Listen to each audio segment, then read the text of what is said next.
principale, Monsieur le député de Rousseau. Monsieur le Président, le gouvernement libéral accepte que le Québec serve d'autoroute pour l'exportation du pétrole albertain. Si le projet Énergie-Est de TransCanada va de l'avant, c'est 1,1 million de barils de pétrole qui traverseront le Québec chaque jour. Il est pourtant clairement établi que le Québec souffre du mal hollandais. Le pétrole de l'Alberta rend malade notre économie et plus particulièrement notre secteur manufacturier. La mécanique est connue. Plus l'Alberta exporte du pétrole, plus le dollar canadien s'apprécie, plus nos produits deviennent chers pour nos clients à l'étranger et plus nous perdons des emplois. Depuis 2002, 162 000 emplois ont été perdus dans notre secteur manufacturier.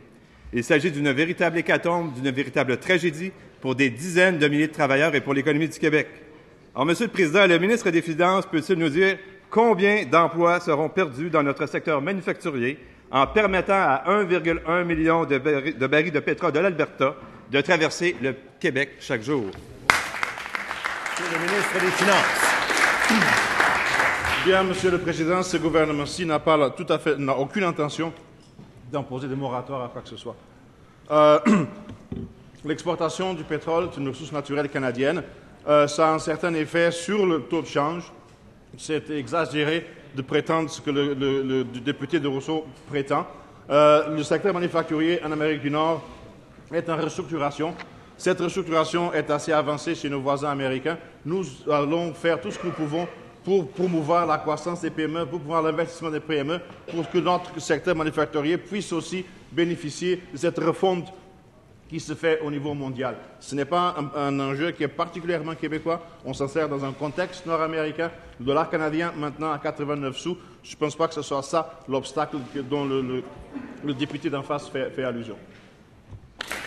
Première complémentaire, M. le député de Rousseau. Monsieur le Président, j'invite le ministre à lire le livre de Luc Godbout, celui qui l'a chargé de revoir la fiscalité du Québec. Dans son livre, il y a un beau chapitre sur le mal hollandais, sur les dizaines de milliers d'emplois qui ont été perdus au Québec à cause du pétrole albertain. Et on sait que ce problème-là va s'amplifier avec l'exportation massive du pétrole albertain qui pourrait traverser le Québec. Alors, Monsieur le Président, il ne m'a pas répondu, le ministre. Combien d'emplois on va perdre de plus à cause de votre décision de laisser le pétrole albertain traverser le Québec? Monsieur le ministre des Finances. Moi, j'aimerais surtout parler, Monsieur le Président, de combien d'emplois de plus on va créer, parce que l'économie québécoise, canadienne est en croissance. Les ressources naturelles font partie de cette équation-là. Les ressources de l'Ouest, les ressources de l'Est, les ressources du Nord, tout ça fait partie de la richesse canadienne, de la croissance, de l'investissement, et c'est de là que l'emploi va être créé par le secteur privé en investissement. Ce n'est pas en imposant des moratoires à gauche et à droite qu'on va aboutir à faire quoi que ce soit, Monsieur le Président. Bravo. Deuxième complémentaire, c'est le député de Rousseau.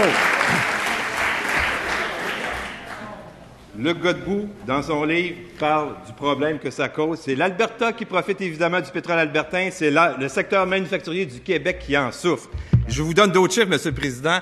Les exportations du Québec vers les États-Unis sont passées de 80 à 53 milliards entre 2000 et 2010. C'est une baisse dramatique de nos exportations parce que le secteur manufacturier a diminué de façon dramatique. Tout ça à cause de l'appréciation du dollar canadien et du pétrole albertain. Vous allez accentuer le problème. Au lieu de miser sur le secteur manufacturier, vous misez...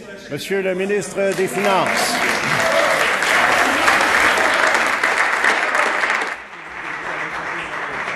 Monsieur le Président, je suis un peu étonné de voir de tels propos de la part d'un économiste.